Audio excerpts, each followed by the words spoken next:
What I'd like for everyone to do is lay out, because it's going to get dark. We're going to turn some of these spotlights off, and your job right now in the next couple minutes is to lay and get comfortable. You know, if you want to be on the hill, that's fine. But what I'd like to do is I'd like to invite you to get comfortable and lay out. Look out at the sky. If you want to be near someone, that's really helpful. If you want to be near someone and hold their hand, please do that.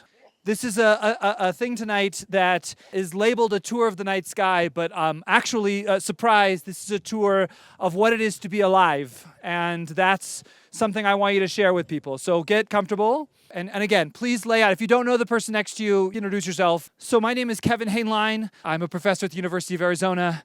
I was giving a talk last night in Phoenix, Arizona, and I'm so happy. Last night's talk started at sunset, and it was 110 degrees. It was really a beautiful talk. I was speaking to the Native Power Building Summit, so a group of indigenous people working in politics around America, and it was one of the most beautiful groups of people I've had a chance to talk to until tonight. So congratulations, everyone. I'm really happy to be given an opportunity to come out and speak to you. While we lay out and look at the stars, a little more about me, just so that you go, why should I listen to this dork?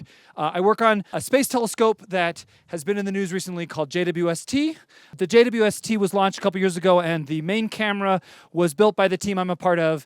So the pictures that you've seen from that camera come from the work that was done by my colleagues and I. I was there for testing, commissioning. I've been a huge part of that project. And more importantly, in the last couple months, we released a paper showing the earliest galaxy humans have ever discovered. And that was a galaxy that I found last year.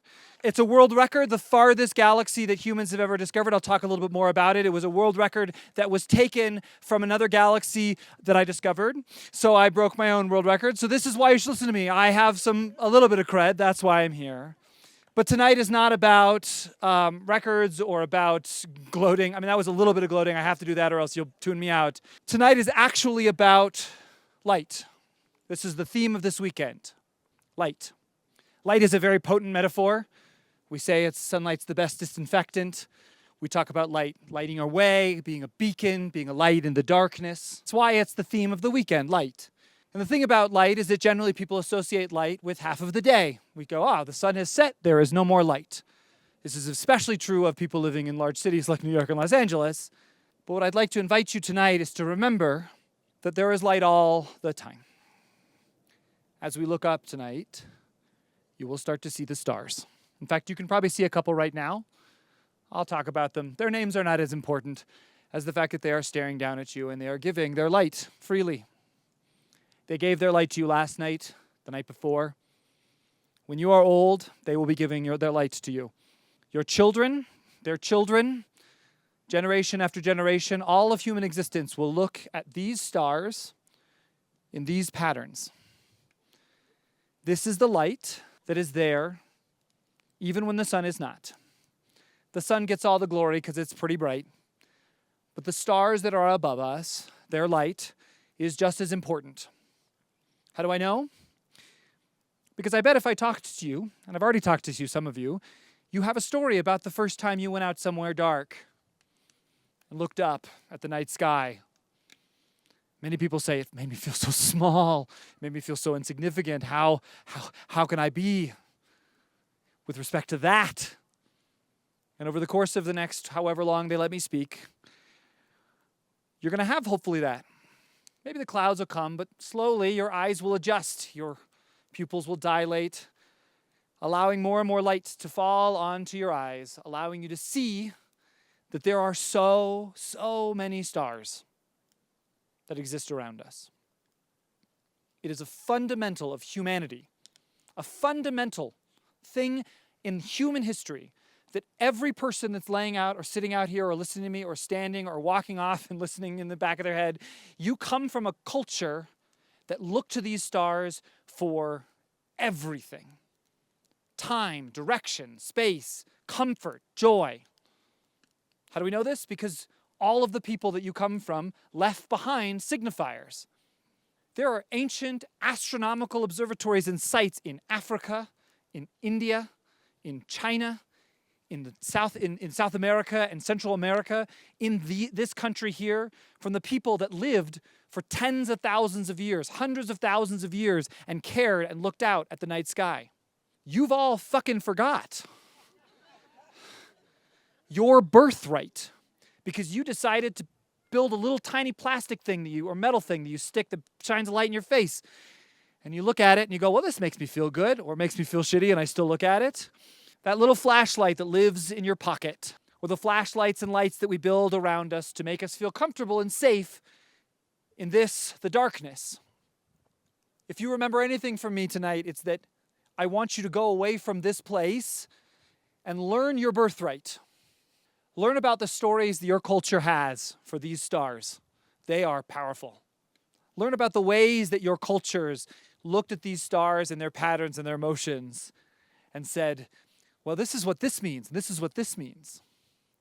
Learn about how they separated night into day, how they separated the year. There are cultures here that when they saw certain stars, they would celebrate it. The river is going to rise now. Oh, it's time for us to take and get all of our grain from the field. They've gone up enough because we see this star in the horizon. This is time and space all together by stuff that if I asked everyone here, you could probably, between us all, well, if you don't count me, you could get, 30 stars. And there were people here who knew every one of them as if they were close personal friends. I look up at the star at night and I don't look and see I feel so small and insignificant. And let me tell you, I have the right as a human being to feel small and insignificant. I'm the person who saw the light first from the farthest thing humans have ever seen. I'm the one, me, Kevin. I have that perspective. So I should, by virtue of that, feel so insignificant. And you know what happens when I look up at the stars at night? I see those same friends. Tonight I looked up and was like, oh, Arcturus, it's nice to see you for the first time. Arcturus, whose name means bear watcher, a star that looks at one of the most important groups of stars in the Northern Hemisphere, the Great Bear, a group of stars known as Ursa Major to the west, a group of stars known as the Great Wheelbarrow to some, the Axe to some, the Big Dipper to some. This group of stars that's so famous in the Northern Hemisphere, almost every culture has a name for it, that they can trace back all the way back to the first peoples who looked up at this object, this group of stars. There are very few things that unify us. Eating, drinking, socializing, adult stuff, and the stars are the things that unify us. They're the things that are inside of us, the things that bring us together. This thing we're all doing out here right now, this thing where we're lying out here around the fire, this is so core to human existence. I'm going to shut up for just a second, and I want you to just listen to this sound, this Paleolithic human sound right now. A fire cracking, the trees. There's a line of Isaiah, the book of Isaiah. It says, and the trees of the field shall clap their hands. Can you hear them? Can you hear those trees clapping? I'm going to get real emotional tonight. I'm very sorry, everybody. This is absolute beauty we are here with. Not just the trees, the water, the incredible food, the people that are around us, but the actual opportunity of having all of that right now is the absolute greatest gift you will ever be given. So let's step backwards. The galaxy I discovered is called J's GSZ 14-0. I apologize, we don't get to name them fancy things. We name them after their address. J's GSZ 14-0 is at a redshift of 14.32, but mostly what you need to know is that it's so far away that we're seeing the light as it took time to get to us. And it took a long time. So let me pause first. The stars you're seeing out tonight, their light has taken time to get to us also. There are stars that I'm looking at over in the direction I'm looking, which is kind of hard for some of you. But the stars that are up there, one of them is very bright, almost straight above us. That's Vega. And that's, tens of light years away, which means the light you're seeing is like 10 to 20 to 30 years old. So think about what you were doing if you were alive 10, 20, 30 years old, like 30 years ago. You know what was happening on a star? Light was just being given to the universe, flying across the universe. And 30 years later, tonight, hitting your eye. Vega, like the horrible car. Like the Street Fighter character. Vega. There's a star that I'm also looking at. It's called Deneb, and I can show you later when we're not all spread out. I've got a laser. You can just come talk to me afterwards. The star Deneb I'm looking at, which is just below Vega, that star Deneb, it's in the Cygnus, the Swan constellation. That star is 1,600 light years away. What was happening 1,600 years ago? Think of the oppression. Think of the suffering. Think of the early human beings. And light was traveling from that star. And 1,600 years later, it finally gets to us and we get to see it. So when we see the star, we're not seeing it as it is right now. We're seeing it as it was. Tens of light years away to thousands of light years away. And the stars you see at night, that's their range. Maybe a couple thousand light years away at the most. They're our little neighborhood. It's like standing here and looking around at all of you in the darkness. You're my little neighborhood right now. The stars we're seeing are not, infinitely far away such that they could all be dead. No, they're all alive. They'll all be alive long after you're here. But the galaxy that I found was from when the whole universe was only 290 million years old. So the universe was a baby. The universe is 13.7 billion with a B years old. So this is just the first couple 100 million years after the universe began. Light just traveled off through the universe. The Earth had not been formed. The Milky Way had not been formed. And flew off and traveled through space. And then 13.5 billion years later, 13500,000 years later, that light came to the Earth. And we got to see it. And we got to see what baby galaxies look like in a baby universe. This is a time machine. This is a time machine. And so why do I tell you this? Why should you care about looking at the stars and caring about all their stuff? Well, the stars aren't just sitting there burning away for nothing. In their centers, they're taking very simple elements, an element called hydrogen, which is part of what you're breathing right now, and they're turning into an element called helium, which you may be familiar with as a birthday party balloon inflating gas. And then they take that helium and they turn it into other things like carbon and heavier elements. And the thing is that human beings are made out of atoms, mostly carbon, nitrogen, sulfur, silicon. Mostly carbon, though. And as I just said, the way that that carbon existed is that a star had to put it together atom by atom. Boink, boink, boink, boink, boink. Which means that you, at some point, every atom that makes you up was in the center of a star. It's not like we're made of stardust where it's like, oh, it's just floating through the universe. No, no, no. You were in the crucible of a star, the center of a star. The atoms in your fingers, in your skin, in your body, they were mixed with my atoms, mixed with our atoms, mixed with everyone, being put together in a star. And you notice, right now, you're not in the center of a star anymore. That star had to live its life and die, and those atoms had to be given away. This is an incredible generosity that the stars gave us. The stars could have hoarded their wealth. Look at all the carbon I have. This is just for me.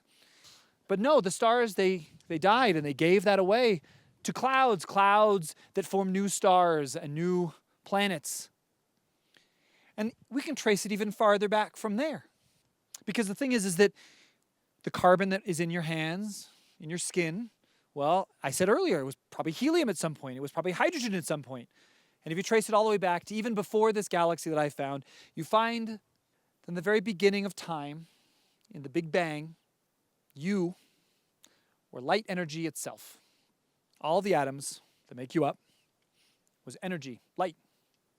You were light. The story of looking out at the night sky, and hopefully you're starting to see a lot more stars and the occasional plane now.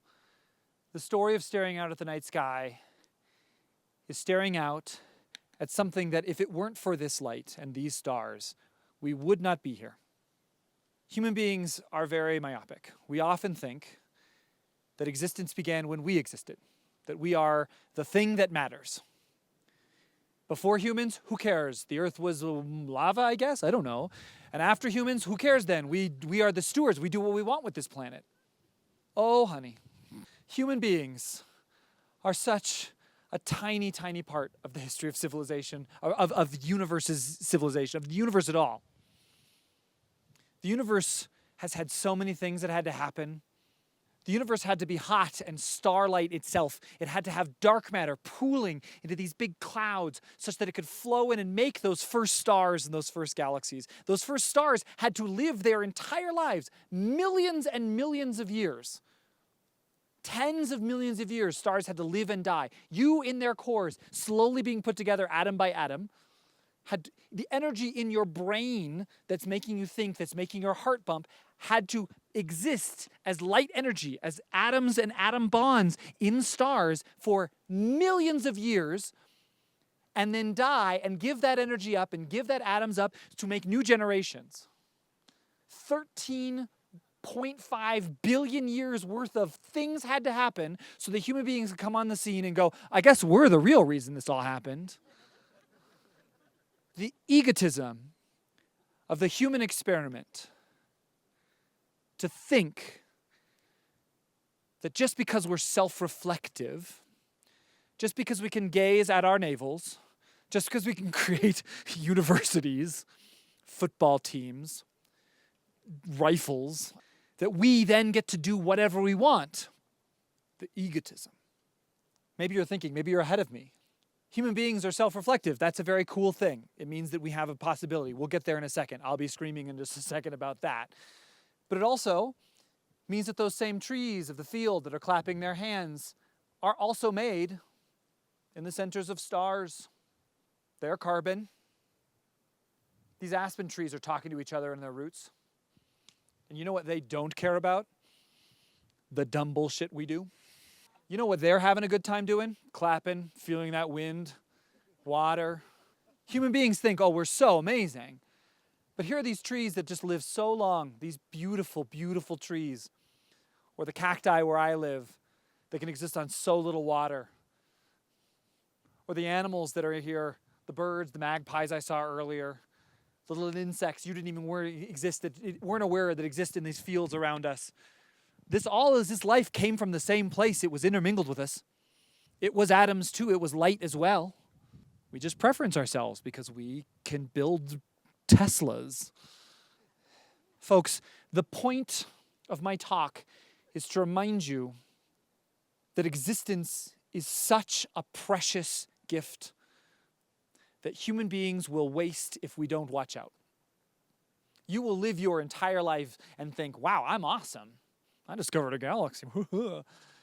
And you know what is actually important is remembering every single day as you stare out at the stars, not that you're small, but that you've been given this gift. You've been given this gift of existence at this time. We couldn't exist millions of years ago, billions of years ago. We couldn't exist because the sun wasn't exactly in the right way. We are very, very delicate little creatures. If the sun was much brighter, we wouldn't be here. If the sun had more UV rays, we wouldn't be here. If the sun was much colder, we also wouldn't be here. The sun was too bright early on in its history. Stars were too bright. Galaxies were making way too many stars early in their history for us to have existed then. We existed at a very, very special time when we could exist. And stars and galaxies are slowly dying. There was a time 9 billion years ago where galaxies were making hundreds of stars every year. Now we maybe can squeeze out one. Our galaxy makes like one star a year. If you have like FOMO, you missed out on the best time to be alive, which was 9 billion years ago. Man, that shit was off the hook. We live in a time where, it's settling in for the long winter's nap of the universe. Stars die because eventually they run out of gas in their centers. They eventually run out of the stuff they need to survive. And like our sun will die in 5 billion years, 10 billion years, 15 billion years, some point like that, it will die by its outer layers just puffing off into space, leaving its little naked core, just carbon floating in space, and that core will cool off forever, for eternity. Folks, the reason we have always looked at the stars is because somehow in our bones, we've known this is home. This starlight is one of the few things freely given to us. It is a reminder that the things that are living and unliving on this planet, the flow of water, the steadiness of rocks, the clapping of the trees, the diversity of this human experience, the diversity of thought, of shape, of skin color, is such a miracle. because it came from the same thing. Look at what happens if you take light and you just let it sit in the universe. Against all fucking odds, gravity has taken us and made us absolute miracles of poetry, of form, of experience. Miracles of art and dance and culture, diversity, beyond anything light could ever have imagined when the universe was such a baby. When this galaxy that I found was formed, the universe couldn't have imagined that at some point there would be this insane culture on one little planet that just was so diverse and crazy and weird and different. And human beings, instead of looking at that every single day and looking at the stars and going, wow, I'm super glad that we got this opportunity, we go, actually, I should be cruel to other people. I should hold status.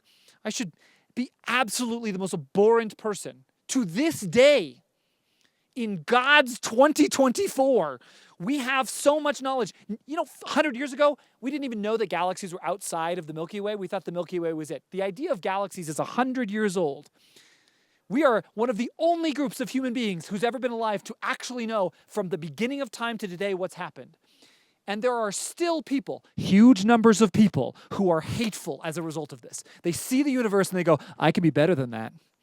I can be better than other people. No. We are light. The things that makes us different make us better. The universe gives us this light and we just go, I got a cell phone. That's kind of cool. The universe gives us this light every day. The sun gives us the most beautiful light, just this incredible light, this light that the trees here know. I love it when I get this light. It's the best part of my day, this light that comes down. And we go, it's too hot. We ignore it because we don't understand and we're afraid of what it has done. Patrice earlier today said that she won't let people steal her joy. What a shitty thing to do, to steal someone's joy. Whoever thought, I'm a person who's going to steal joy. I'm a joy stealer. Where do you come off, humans, stealing joy? And I'm going to tell you, I'm a person who has been guilty of stealing other people's joy out of envy, out of, fear and stuff. No more, humans. I'm going to tell you, from the beginning of time to today, you don't get to steal joy. Your job is not to steal joy, it's to celebrate joy. It's to listen when someone says, I need joy, and go, I will help you get joy. Not by stealing it from someone else. Joy is not a thing you can steal, it's a thing you create. Joy is not a zero-sum game. These stars will give their light for the rest of humanity. Literally, all humans will, kill themselves in a nuclear war or whatever in 20 years. And then that'll be the end of humans and the light will still come down. Or maybe we fix our problems, I don't know. And we exist for thousands of years and become energy. The stars will be there giving that light energy to us. This is the miracle. We'll have questions afterwards. Don't worry, just come to me afterwards and do questions. I'm on a roll right now. Did you guys know, I have to just... The earth was molten at one point before humans came on it. It was molten, which means that if there was water on the baby earth, it boiled off. So the earth had to cool down. And you're like, well, then where'd the water come from? The water you drink or you die, water, classic water. Where'd the water come from? You know where water came from? Comets gave it to us. Comets crashed into the earth. Comets crashed in the earth after the earth had formed. Comets were like, you probably want some water so that life can exist, so that you can have oceans and surfing and drink. Comets, and you just drink it. You guys drink it. You drink it and go, water, it's so good. Water came from comets and asteroids crashing onto our planet. The amount of miracles that had to happen so that you could be here. And your job as humans is now to remember that every single day of your life, not as a way to be like, I should always be grateful, I should always feel so small, but rather what can I do knowing that I'm light itself, manifest in corporeal form. I used to be so afraid of death. But let me tell you, I was dead a lot longer than I was here. And I will never die. Because when this body goes, those atoms will still exist. That energy will still exist. It'll be in a different form. Maybe I'll feel what it's like to be a tree. Maybe I'll feel what it's like to be water rushing. Maybe I'll be just wind for a little while. I don't know. I will be something because we don't disappear when we die. Life and existence is an absolute journey. And we are just at the one tiny point where we get this one weird little existence before we get other weird little existences. And every single day of your life, you should wake up and say, breathe in, I am light. Breathe out, I am light. Because you are. That's what E equals MC squared says, baby. Energy is mass. Boom. E equals M. Who cares about that C squared? Energy is mass. So you are energy, and that energy is light. Fuck, I don't know how many times I can tell you guys this before I just sound like a crazy person. I feel very strongly about going out at night in this hemisphere and down in the other hemisphere where the stars are all different and learning them, learning their patterns, learning their motions, learning which ones, like the one over here, are things like space stations or satellites. Learning which ones are planets. In a little bit, if we stay up late enough and it gets over the trees, Saturn's going to come up. If you stay up real late, you can see Jupiter and Mars. Learning them, knowing when you come out at night, like I could come out at night, know it's summer and go, I know exactly, before I even look up, which stars are up. That's because every summer, the same stars are going to be over your head for the rest of your life. These are the stories you have. As I said, it's your birthright to learn these things, learn their emotions, learn them and care for them, and teach that to other people. So you can go outside, even, I don't know, you live in Brooklyn, go on a roof, I've done it, and you can see some stars. You can see planets. Take trips with your friends, with your family, with people you love. Hold their hands out and look at these same stars. It doesn't have to be the way it is. The ills of the world are because human beings have done it, not because nature's done it, not because the natural universe has done it. The universe doesn't teach us cruelty. So what's going to happen is I'm going to finish with something that is like a pretty important thing that's very not star related, but I'm just going to tell you that, and I'm going to finish. Anyone can leave. I'll stick around here and answer questions because I know apparently some of you have some. I'll point out some stars. But my charge to you is to go out into the world in peace. Have courage. Hold fast to what is good. Return no evil for evil. Strengthen the faint-hearted. Support the weak. Love and serve everyone. And rejoice in the power of humanity, the power of existence, the power of being something when you could be nothing. The end result of this universe is particles infinitely far away from each other, slowly sleeping. And right now you get a chance to do shit. You get a chance to be something at all. How strange it is to be anything at all. Good fucking luck, everybody. Good night.